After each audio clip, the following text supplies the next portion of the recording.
So with a bang, 2020 begins.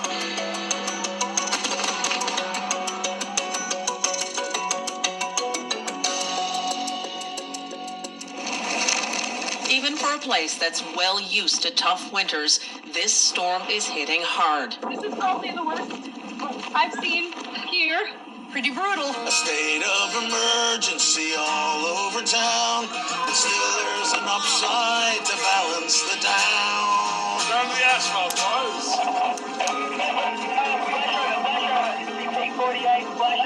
Australia looks apocalyptic. It was just a big red glow and it was roaring. If you can leave, you must leave. We just wanted to stay together and it was scary. Tehran has just taken responsibility for the downing of Ukrainian International Flight 752. No single incident has taken so many Canadian lives since the Air India disaster in 1985. The fact that they got shot by the government is even more painful. I don't know how to explain my anger. China is reporting a big increase in pneumonia caused by a new coronavirus, most of them in the central city of Wuhan. What can I say? He was an incredible man. He's a legend to me, and to have this happen, it hurts my heart, man. How about this moment? Oh my goodness. What did be going through your mind? This guy's playing with me right now, like I'm going in. The 42-year-old who survived a kidney transplant has now lived his dream of playing in the NHL. Harvey Weinstein arrived in court, a fallen titan of Hollywood. By midday, he was led out in handcuffs, a convicted sexual offender and rapist. It's not any longer going to be business as usual. Land defenders, as they call themselves, have been blocking access to the site for months. Police set up their own blockade to screen anyone else wanting to go in. But we do have a right to be on our territory. A blockade along train tracks in Hamilton disrupted mass transit in the region. Then in Toronto, more solidarity protests popped up across the country. COVID-19 has now been detected in at least 31 countries outside of China. We have to be prepared for a scenario where there's more widespread transmission throughout the world. In northern Italy, dozens of towns are under lockdown, streets deserted and shops shut down. This is the first major outbreak in Europe.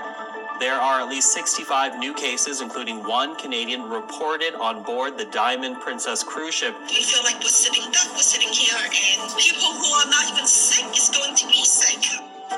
COVID-19 can be characterized as a pandemic. Empty shelves, lineups that keep going. Stupid. The people are panicking over toilet paper? They are. Avoid mass gatherings and limit interactions. The warnings from health officials have become more urgent. A window to flatten the curve of the epidemic is narrow. We all need to act now. Enough is enough.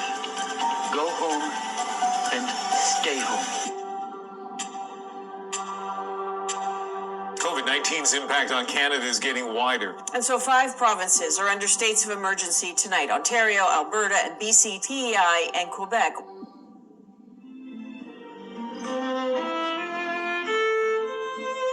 I want to give them that moment of happiness, at least for them to forget about sort of this whole crisis that's happening. We know that the most vulnerable to the virus are the elderly.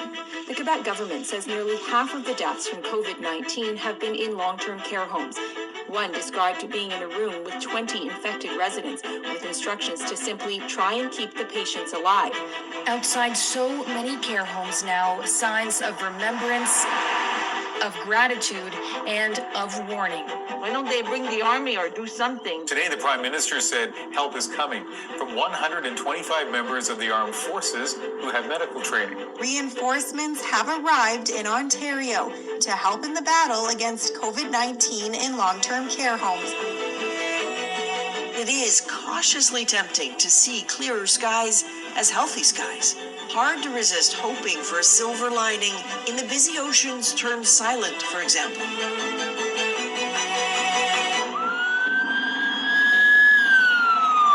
The calm of Sunday morning in rural Nova Scotia pierced by sirens. The chase for a gunman who left untold devastation in his wake. There's a person down there with a gun. They're still looking for him. They got him on lockdown. They're going for him right now. When it ended, he was dead, and so were at least 16 others, including an RCMP officer. Today is a devastating day for Nova Scotia. This happens. We got to rally together as people and loved ones in the community and just show everybody that, you know, bad things happen, but we're still good people out there, right? They're nicknamed the Murder Hornet. My reaction was, holy smokes, that's a big wasp. Oh, look at her. No! Holy shit.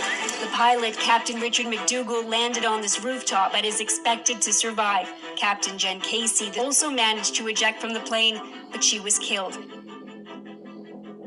I can't breathe. What we saw was a black man who was lynched.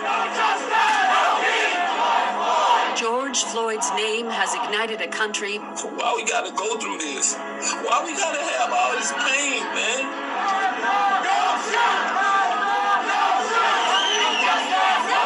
People in Canada have taken to the streets to show their solidarity and to call attention to problems here. We think that because we're Canadian and we're nice, it doesn't happen here, but it actually does. And tonight we're hearing allegations of violence by Canadian police against Indigenous people. In Alberta, an investigation has been launched after a chief says he was beaten and arrested by the RCMP. There's so much excitement about being Canadian, but there's so much disgrace with that too. Happy Canada Day. At 153 years on, a Canada Day like no other. It's pretty surreal, but it's good. People are trying to be safe. Travel plans on pause. Life in general has slowed down too. Being there for those milestone moments that, you know, we may not have been there for had we been working all the time. Thank you, We Day, for this warm welcome. Earlier this week, defending WE's role administering a $900 million student service grant program. Obviously, the way this situation has unfolded has been unfortunate. It comes after a cascade of questions. The Trudeau's personal connections to WE.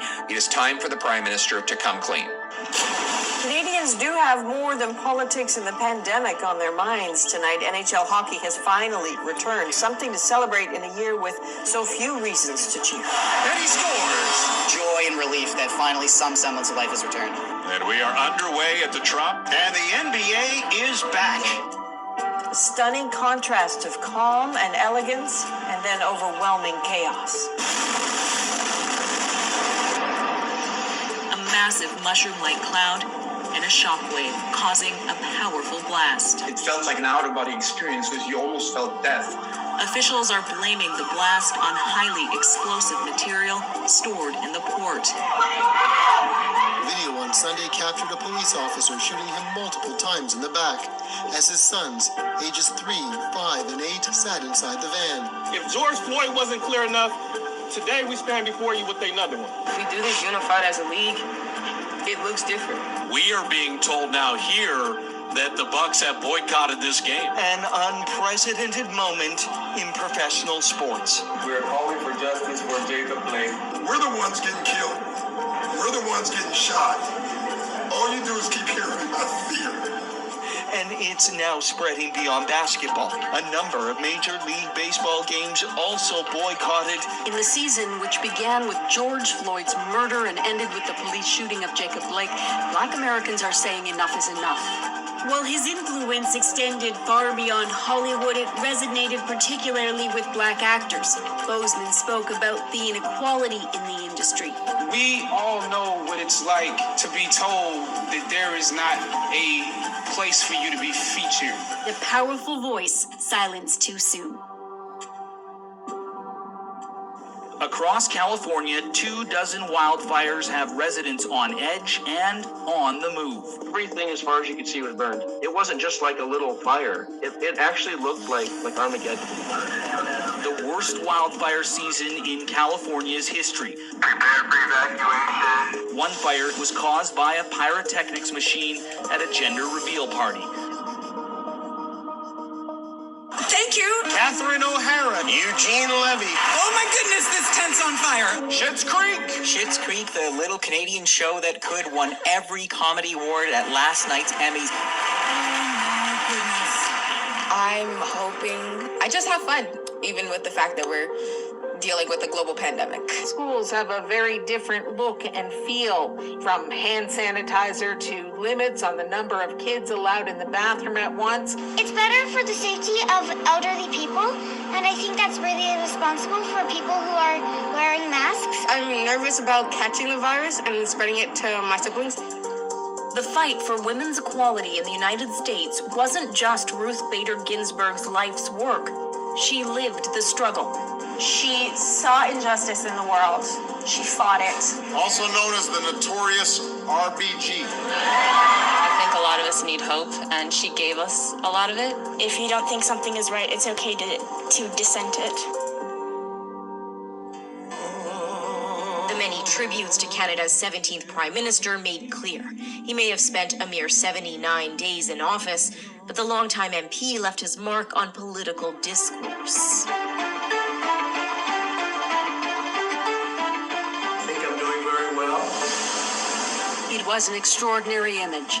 Marine One carrying the president sick with COVID-19 to Walter Reed Medical Center. At this time, the team and I are extremely happy with the progress the president has made. So much for strict COVID isolation. Now they say I'm immune. I feel so powerful. I'll walk into that The president knows Americans have COVID fatigue, and he's using it as part of his campaign. It didn't have to be this bad to begin with if the president just did his job. It was perhaps the culmination of rising tension. People could have died last night. They slashed the tires. I watched one guy pee in the driver's seat of my truck. The Siboney-Neguity ban launched its own fishery outside the commercial season. The Supreme Court of Canada affirmed their right 21 years ago, but no rules were established as to how that should be implemented. That's led to standoffs on the wharf for weeks.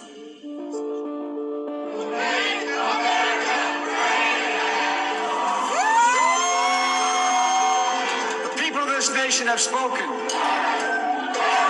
Just a few of the scenes across the United States after yesterday's election win for Joe Biden. We've won with the most votes ever cast on a presidential ticket in the history of the nation.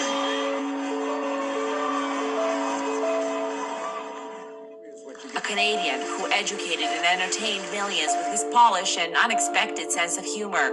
The answer? Who is Alex Trebek? We have seen the second wave of COVID-19 washing over parts of the country, watching case counts rise, and now officials are starting to see early signs of strain on hospitals. In the last few days, cases at long-term care homes have spiked dramatically. I'm afraid that we are going to see the catastrophic loss of life that we saw in the spring. Act now to protect public health. But you never think the virus will come to your house. While the first wave of this virus spared Manitoba's First Nations, a recent spike in cases has been devastating. This is a critical milestone in our fight against COVID-19. After a grim and grueling year, finally, some hope. The largest vaccination program in Canada's history can begin. Gisèle Lévesque, the moment she became the first person in Canada to get the COVID-19 vaccine. The first shots for frontline health workers in Ontario. I'm excited. The nation's been under trauma, so I see this as the first step forward into the light. This has been a marathon, and we are nearing the finish line. The road has been dark, and it's been long.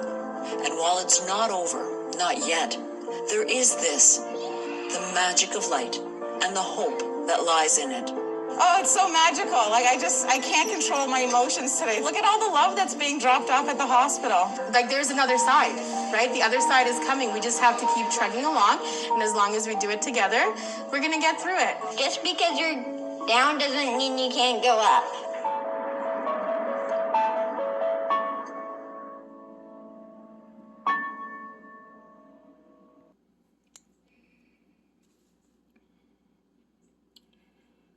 To say that this has been a rough and challenging year would be the understatement of the year. Like, honestly, I've been wanting 2020 to be over probably since about spring of 2020. For many reasons, it's been a terrible year. Like, I did not enjoy, like, we had our first lockdown back in the spring. Going into shopping malls that have in excess of 150 stores to find only maybe 4 or 5 of those stores open, and about 80 to 90% of the mall roped off and inaccessible because of COVID-19. I didn't enjoy that. The fact that throughout this entire year, even when we got back up to a stage where COVID appeared to be under control and where case counts of COVID were low, even at those points, you know, there wasn't full capacity in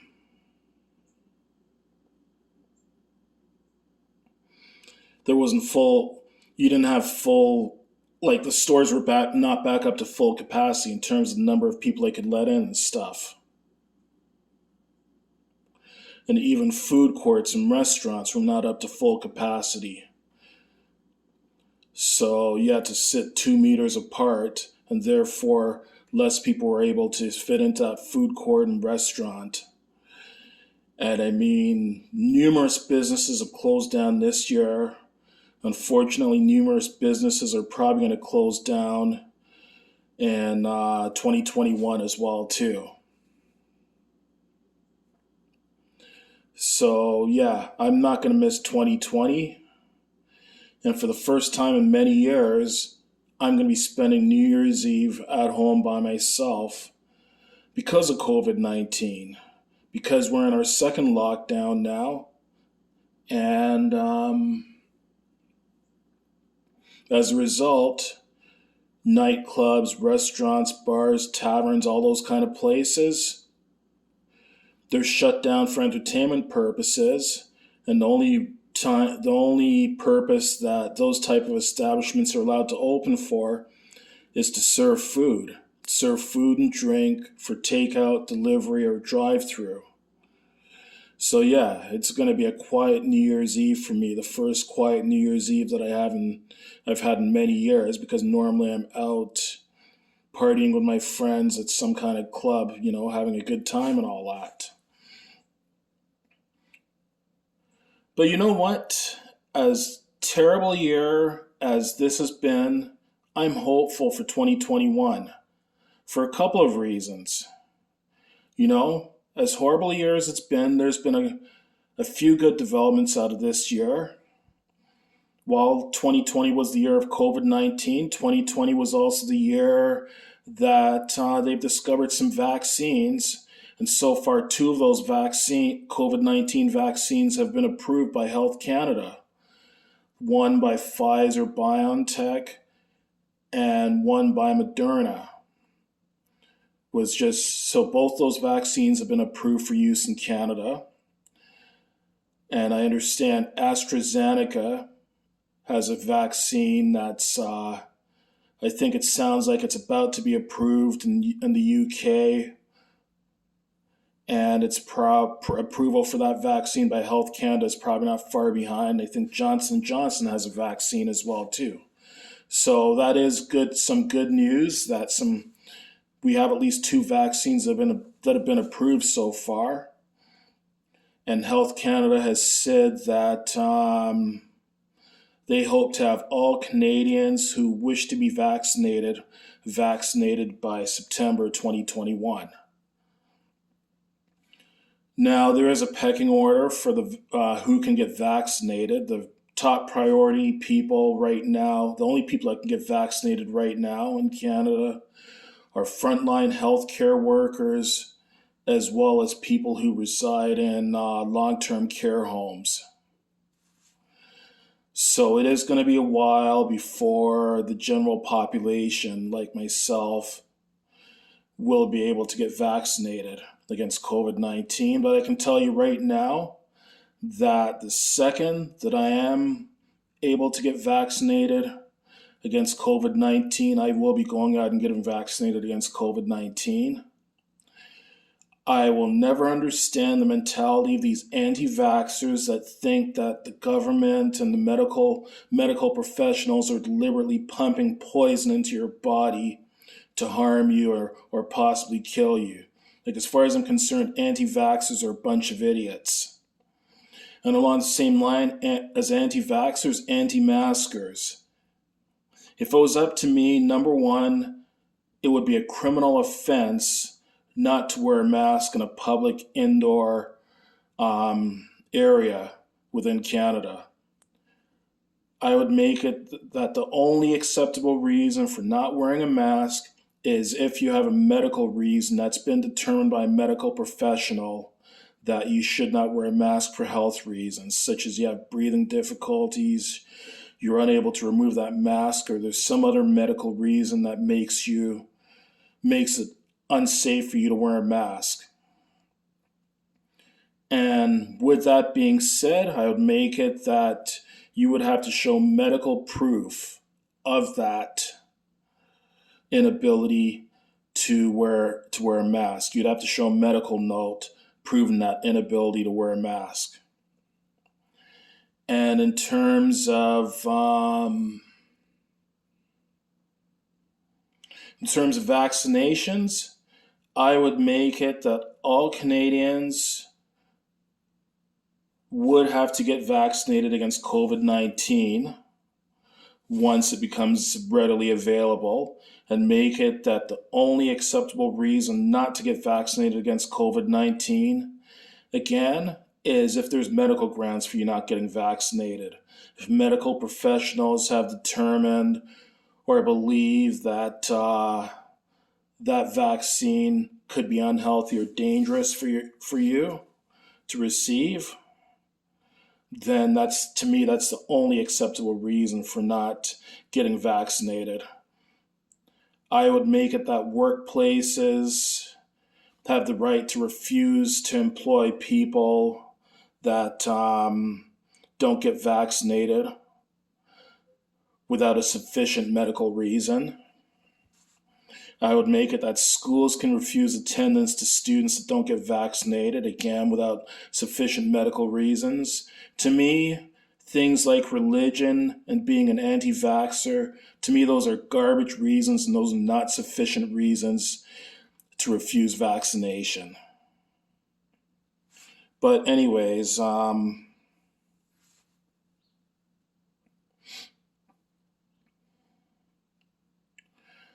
so that's how I feel about masks, and that's how I feel about vaccinations. You should be getting vaccinated as soon as you're able to, as long as you're healthy enough to.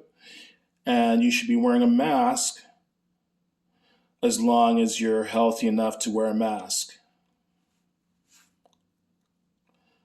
Like I was watching a YouTuber the other day who's now living in South Korea.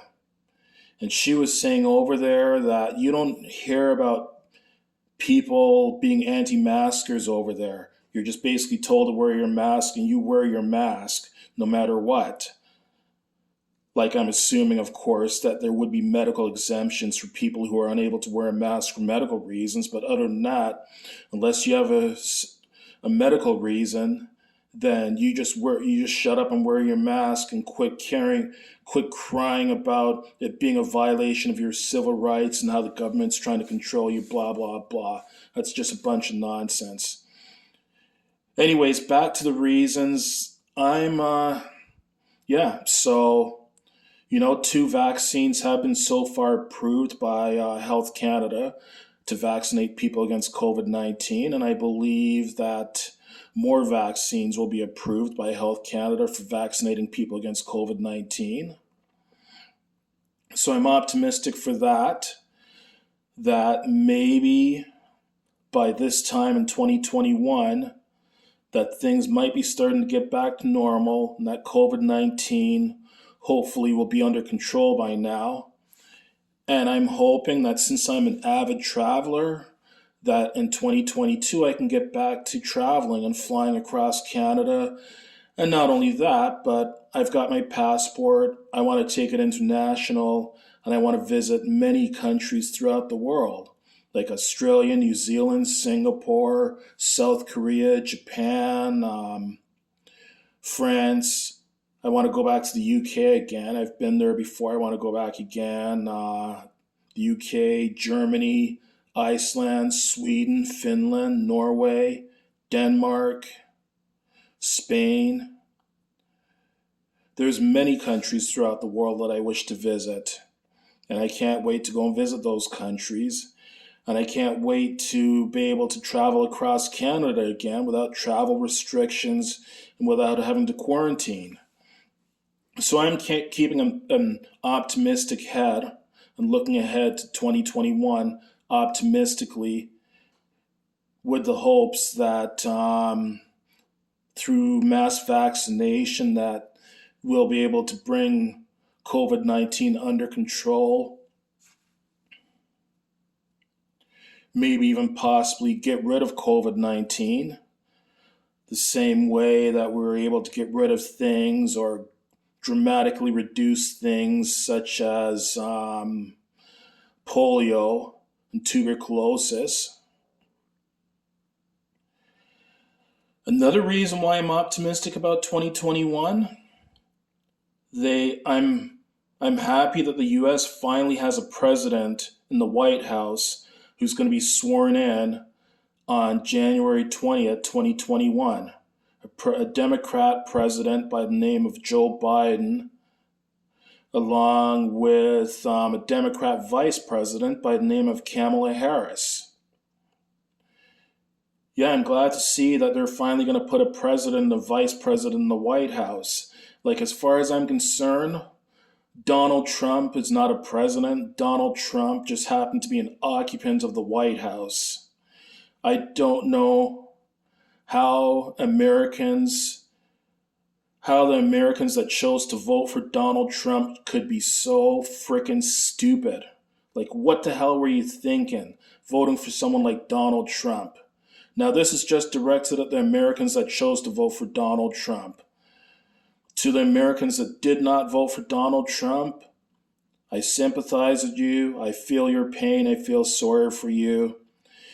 And not just me as a Canadian, am I happy to see that the U.S. has a Democrat president now, but also the majority of the world is happy to see that the U.S. has a Democrat president. So, I'm looking forward to that, because I really think that Joe Biden is going to do a much better job than Donald Trump and Mike Pence. Well, how can you not do a better job than Donald Trump and Mike Pence?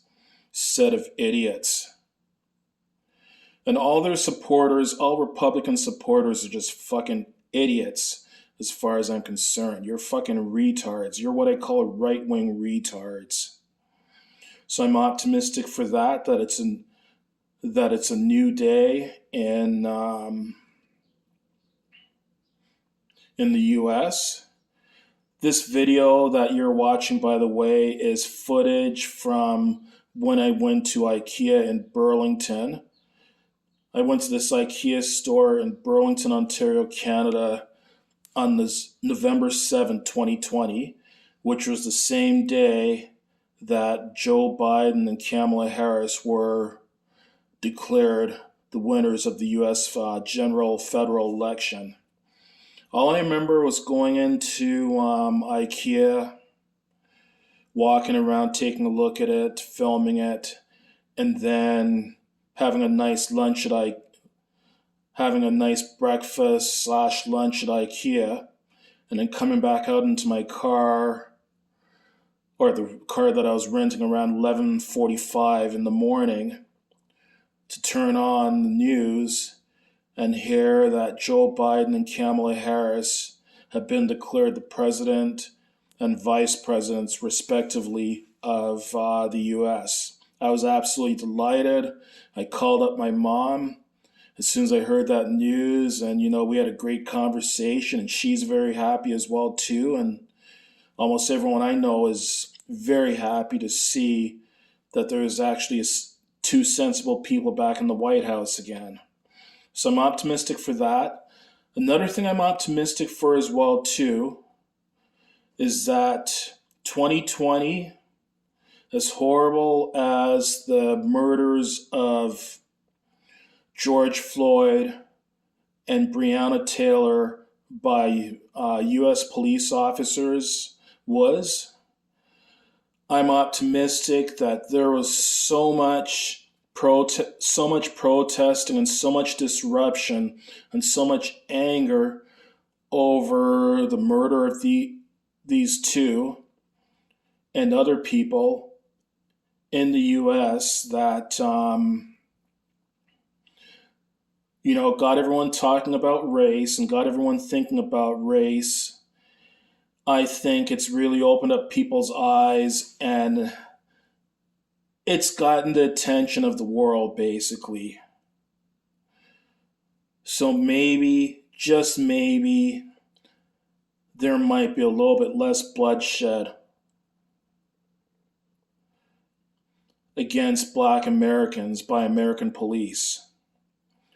Now, this is not to bash on police at all. I have all the respect in the world for the police. And I think the great majority of police officers are out there doing an excellent job. They have a very, very challenging and dangerous job to do. And I believe the majority of them perform their tasks of serving and protecting the community very well. I believe it's just a small percentage of police officers that are bad apples. So maybe, just maybe, there might be a little bit more justice out there. So, yeah. As bad a year as 2020 has been, I think there's a lot of reason to be optimistic about 2021. So I like to wish everyone a very happy new year. Let's cross our fingers and hope that 2021 will be a much better year, and that 2020 will just become a bad memory. Like, I'll tell you, 2020 is a year that I will remember for the rest of my life. And I'm sure it's a year that pretty much the entire planet will remember for the rest of their lives. But let's hope that 2021 is much better. Happy New Year. All the best in 2021.